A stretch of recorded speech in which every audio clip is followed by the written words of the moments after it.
Hello, welcome to my presentation. My name is MD Istiak, student ID 1081967, and our course is Master of Social Work, and I'm a student at Technology Education Sydney campus. This presentation is presented to Dr. Humayun Kabir, who is the teacher and unit coordinator of this course.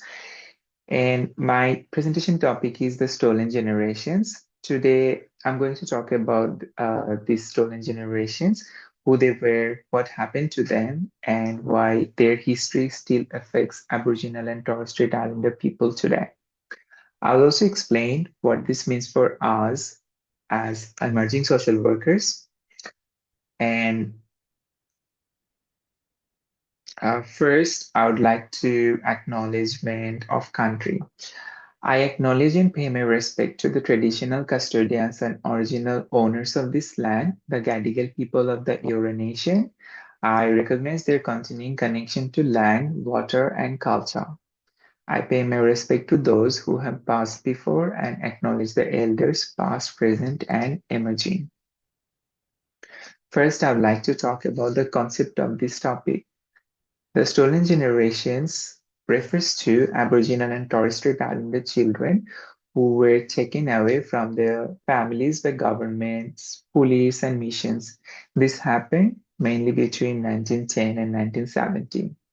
The Bringing Them Home report by Human Rights and Equal Opportunity Commission 1997 found that between 1 in 3 and 1 in 10 Indigenous children were removed from their families. These children were placed in institutions or with white non-Indigenous families, and they were often told not to speak their language or practice their culture.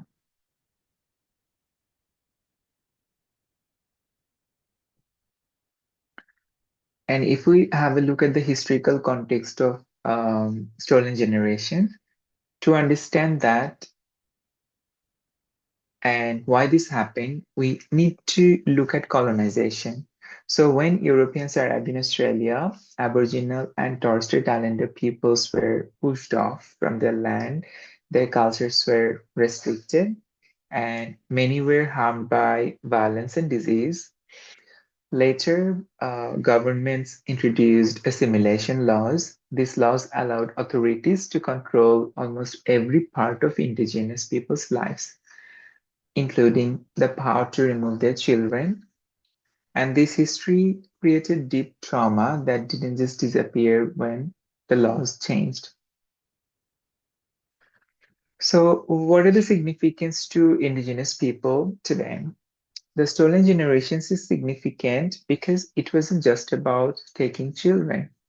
It was about breaking their cultural identity and family connections.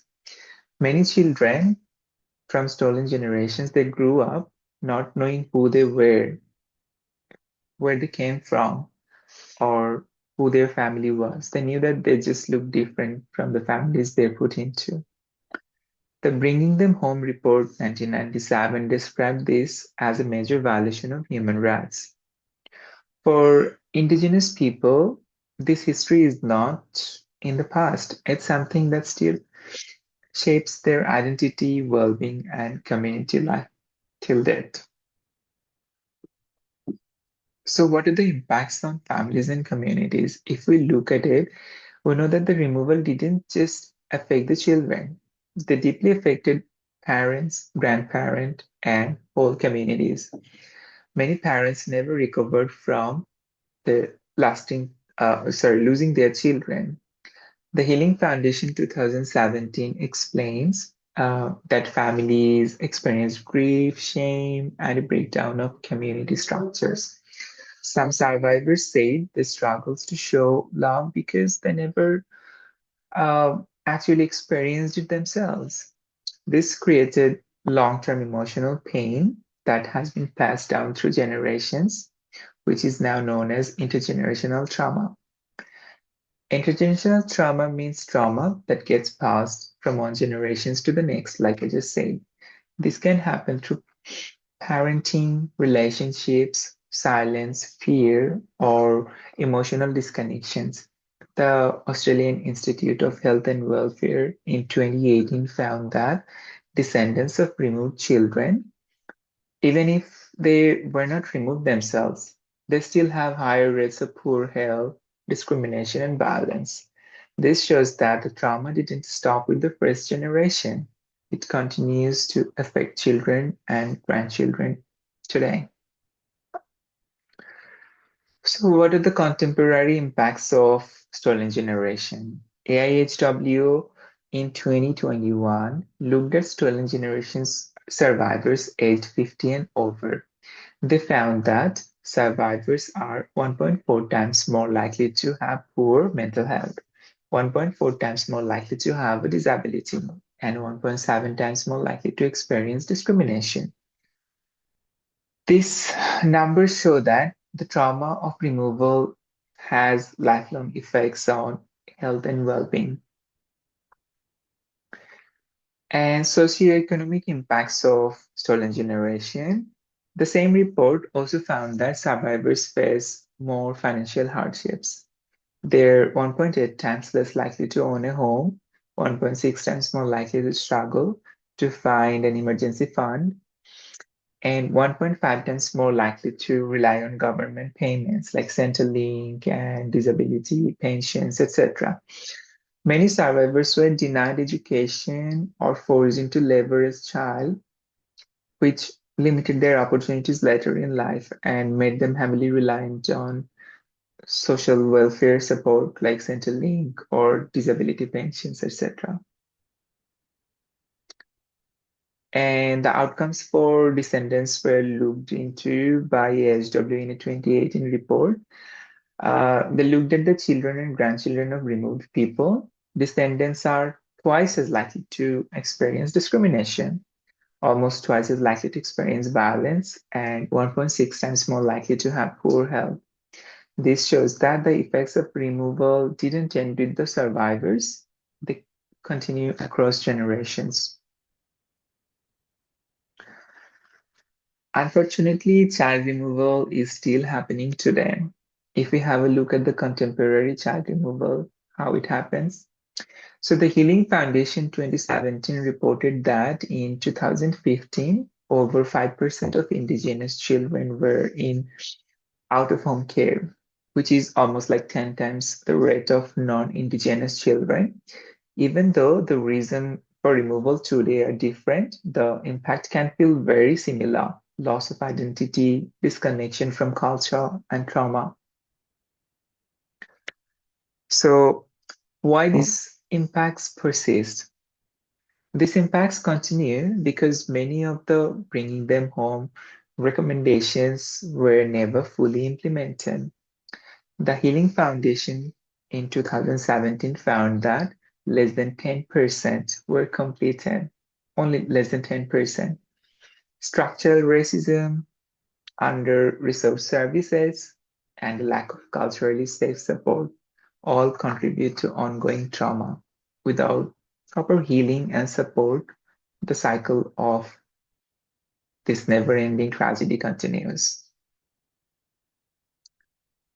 So, as emerging social workers, we need to work in ways that are trauma-informed and culturally safe.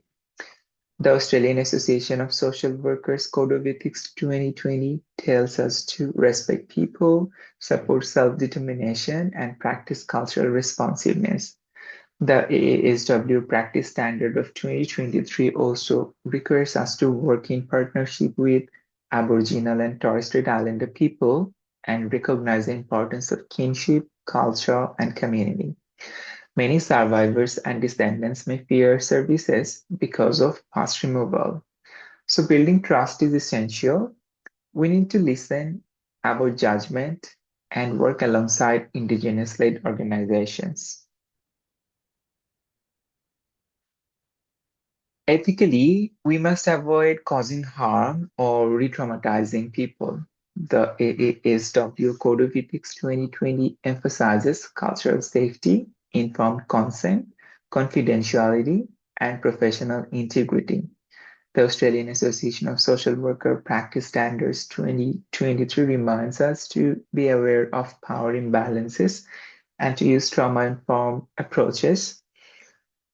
When working with stolen generations, survivors of descendants, we must, especially working with the survivors or descendants, we must be careful with sensitive questions, avoid assumptions, and always respect cultural norms.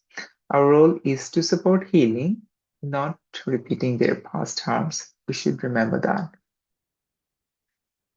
And these are the references that I drew my references from.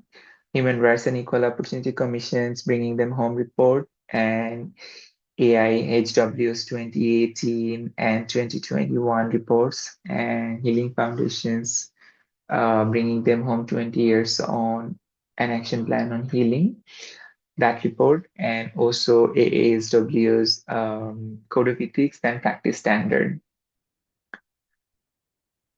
Thank you all for joining with me and hearing my presentation. And if you have any question, you can let me know and in the reply section, and I'll answer that. Thank you. Have a lovely day.